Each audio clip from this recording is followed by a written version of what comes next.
राजस सात्विकी कर्मोपासना से भूतल पर उत्पन्न हुए पुरुषों की स्थिति का वर्णन।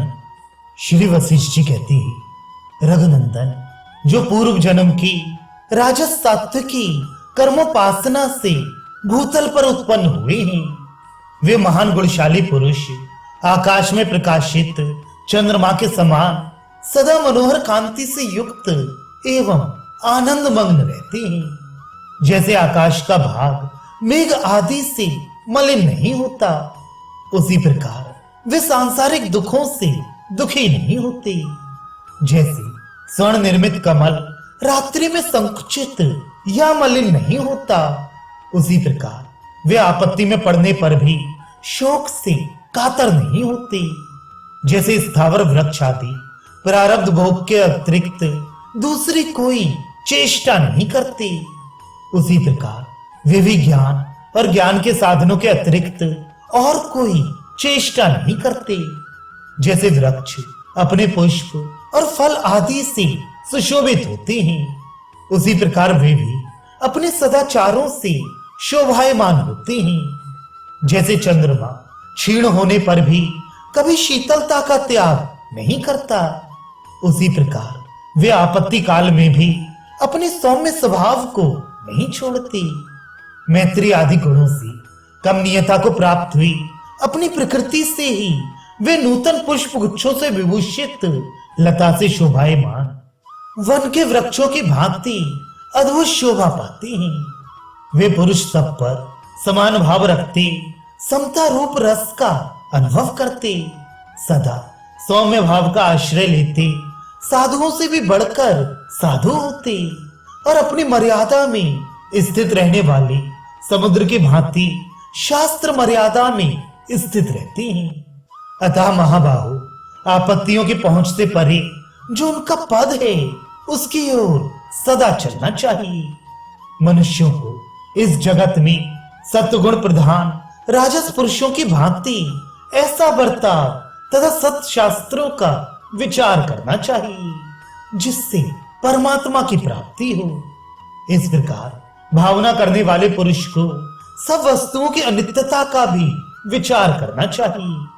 विशुद्ध बुद्धि वाला पुरुष अज्ञान को बढ़ाने वाले मिथ्याभूत अनात्म दर्शन का त्याग करके सांसारिक पदार्थों के विषय में यह भावना करे कि ये सबके सब आपत्ति ही है, उनमें संपत्ति भावना कभी ना करे। उस परम पुरुषार्थ रूप अनंत नित्य विज्ञानानंद घन ब्रह्म का भली भांति चिंतन करना चाहिए।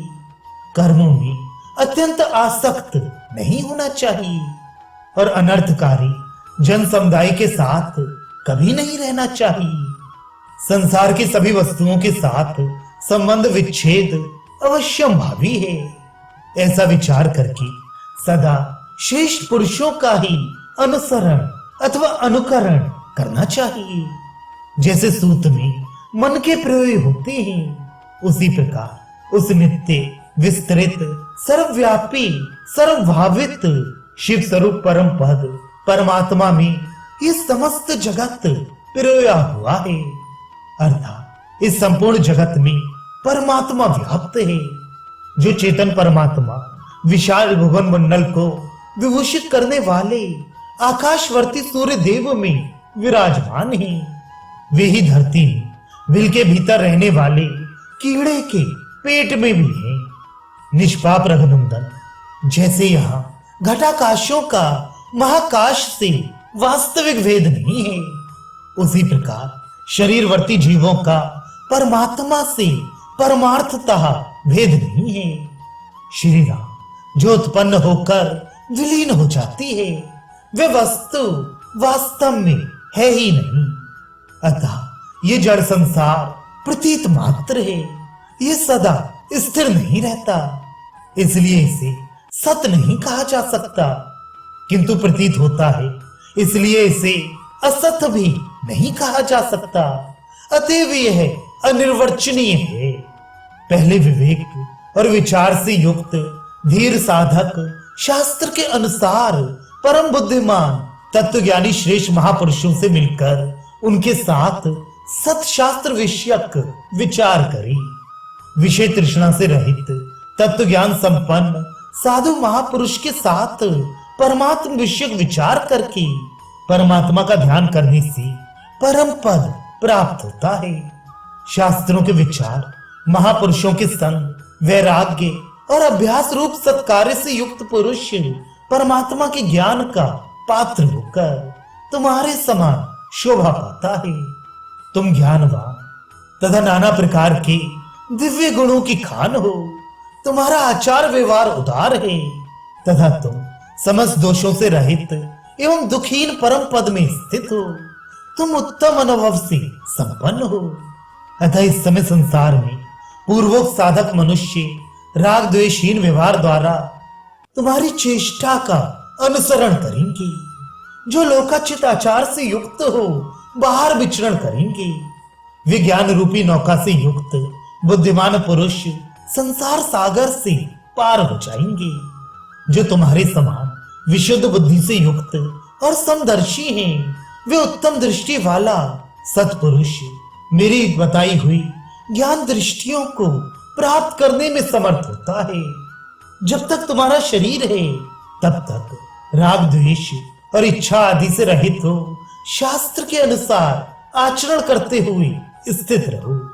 शुद्ध सात्विक जन्म वाले जीवन मुक्त पुरुषों के जो परम सत्य एवं स्वाभाविक शम दम आदि गुण हैं, उनका सेवन करता हुआ साधारण पुरुष भी मरकर दूसरे जन्म में जीवन मुक्त पद को प्राप्त हो जाता है।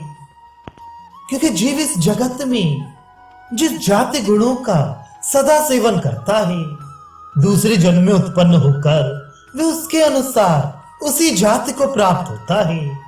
तात्पर्य है कि उत्कृष्ट जाति के गुणों का सेवन करने पर वे उत्तम जाति में जन्म पाता है और अधम जाति के गुणों का सेवन करने पर अधम जाति में ही जन्म ग्रहण करता है। कर्मों के अधीन हुए जीव पूर्व जन्म के सब भावों को कर्मों के अनुसार ही पाते हैं। पर्वतों को भी लोग पराक्रम से जीत लेते हैं। इसलिए मनुष्य को आत्म कल्याण के लिए तत्परता पूर्वक परम पुरुषार्थ करना चाहिए। जीव सात्विक, राजस और तामस किसी भी योनि में क्यों ना उत्पन्न हुआ हो, उसे कीचड़ में फंसी हुई भोली भाली गाय की तरह अपनी बुद्धि का धैर्य के साथ परम उद्योग पूर्वक संसार रूपी पंख से उद्धार करना चाहिए। पुरुषोचित प्रयत्न से ही उत्तमोत्तम गुणों द्वारा सुशोभित होने वाले मुमुक्ष पुरुष दूसरे जन्म में जीवन मुक्त पद को प्राप्त होते हैं। पृथ्वी पर, स्वर्ग में, देवताओं में अथवा अन्यत्र भी कहीं कोई ऐसी वस्तु नहीं है जिसे सद्गुण संपन्न पुरुष अपने पुरुषार्थ या प्रयत्न से प्राप्त न कर सके।